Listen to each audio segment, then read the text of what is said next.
what's happening, everybody out there? This is Sean Spook Shack, and we have a sneak peek of Home Depot's 2022 release. Somebody on the old interwebs decided to release some cool pictures and prices from Home Depot. I'm not sure if it's off their website or what. I've seen all kinds of stuff.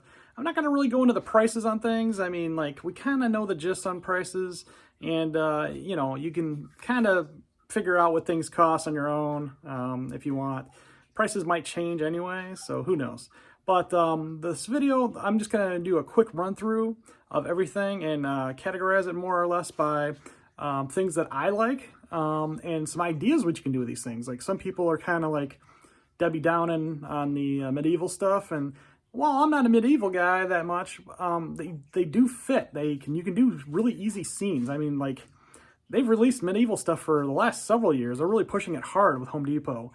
I mean, all the knights and skeleton warrior guy from a few years ago. They had like a king and a queen, I think, and sorcerers and wizards and all kinds of stuff. So that's pretty cool, I think. Also, the other thing they're pushing really hard on is the Western stuff. So we've had, grave diggers. We've had stagecoaches. I don't even know, the animatronic cowboy zombie guy. And I'm just going to show you a couple ideas that I thought of while, I was previewing some of this stuff and thought, hey, that would be a really cool idea for a scene. So let's start checking it out. I'm going to just go through some of the things. I'm not going through everything. I am going to cover the pumpkins here coming up, but I'm not going to go into the inflatables and a lot of the short stuff, like side steppers and stuff like that. I'm not really too interested in those things. I'm more into the full-size animatronics. So here we go. Let's take a look at these pumpkins. All right, everybody. So the first thing I got on my list here is this guy, this pumpkin. He's pretty cool. I like him. His teeth are different, and he's kind of goofy. This guy's like squished-faced, kind of liking it, kind of half-rotten, just getting there a little bit. Some of the ones from last year-ish are here again, and liking it. It's very cool with the lights. Here's another one that's kind of reminiscent of last year as well, but new for this year. Also got a cool light-up face. Now this guy I like a lot. It is like super rotten pumpkin. It is kind of a take on last year's, but went even further rotten. Last year's it looked like this a little bit, whereas semi-rotten. Now it's fully rotten. So I think that's kind of cool that they carried it over like that. It's kind of fun. We got a stack of pumpkins as well. That's kind of cool. If you want a pumpkin tower or whatever. The thing that I like a lot this year is this bartender. This bartender, I think, is underrated for sure. I think he might have a pouring mechanism where, like, that fake water effect, you know what I mean? Where it looks like it's floating, kind of like this right here.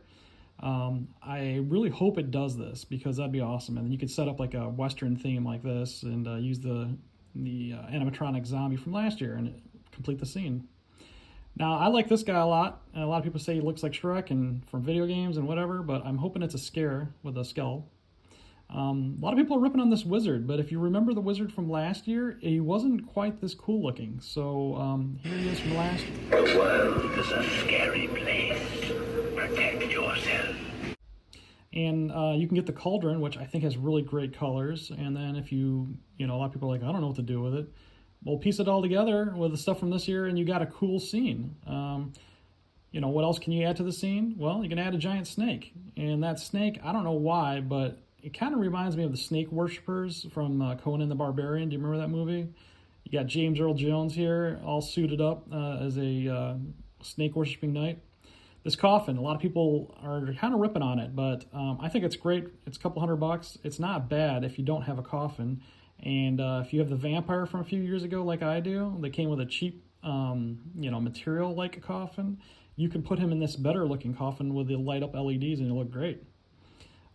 Speaking of, guys that plunge, this is a plunging witch, which is similar to Dracula. And then here we have another witch that's like a floating witch. She should be really high up in the sky. I think this is going to be really neat to display as well. And yeah, we got more witches. It's a duo. It's not much from from previous years with a trio and everything, but here it is again. And if you're not into full-size witches, here's a 3-foot witch with a little light-up flask, so you can still get in the witch game. A lot of people are digging this guy a lot. It's kind of a skeletal clown with flowers.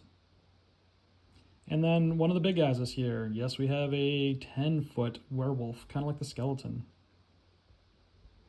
A lot of people didn't care for this too much either. His clothes are kind of basic, but he's a grabber, so I think those are always fun. We have a giant spider this year as well. It's going to take up a lot of real estate, but I think he's pretty cool looking. And then we have another reskin of the Reaper that we had previous years. He's a red one this time, so that's a little bit different. This guy's kind of creepy and reminds me too much of the Human Centipede. If you don't know what that is, don't watch it. It's gross. All right, and last but not least, we have the largest prop of the year. It is a 15-foot tall ghost.